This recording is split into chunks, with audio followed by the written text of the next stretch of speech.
आज हम आपको लेकर जा रहे हैं एक ऐसी छोटी दुनिया में जहाँ पे छोटे छोटे वर्कर अपनी मेहनत से चेहरे को ऐसे चमका देती हैं।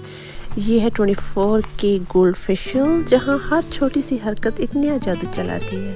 देखें कैसे ये छोटे छोटे वर्कर्स अपने हाथों में जो है वो छोटे छोटे बकेट्स और स्पैचुलस लेकर चेहरे को तैयार कर रही हैं। हर वर्कर अपना काम बहुत बारीकी से कर रहा है, जैसा एक असली स्पा थेरेपिस्ट होता है। अब ये वर्कर्स जो है वो 24K गोल्ड मास्क को अप्लाई कर रही हैं। छोटे चमचों की मदद से मास्क को चेहरे पे बराबर लगा रही हैं। जब मास्क सेट हो जाता है तो ये वर्कर्स जो है वो अपनी छोटी छोटी ब्रशेस से मास्क को पॉलिश कर रही हैं। उसके बाद ये वक्त है कि इस मास्क को हटाने का। तो ये छोटे मजदूर जो है बहुत एहतियात से मास्क को उतार रहे हैं और चेहरे का ऐसा रूप सामने आ रहा है। ये देखिए बहुत ज़बरदस्त फेस हो रहा है। ये था एक अनोखा स्किन केयर ट्रीटमेंट जहाँ छोटी दुनिया के छोटे मजदूरों ने चेहरे को नई जिंदगी दी। अगर आपको ये अच्छा लगे तो वीडियो को लाइक कर दे, अपना बहुत सा ख्याल रखिएगा। मिलेंगे अगली किसी वीडियो में, तब तक के लिए अल्लाह हाफिज़।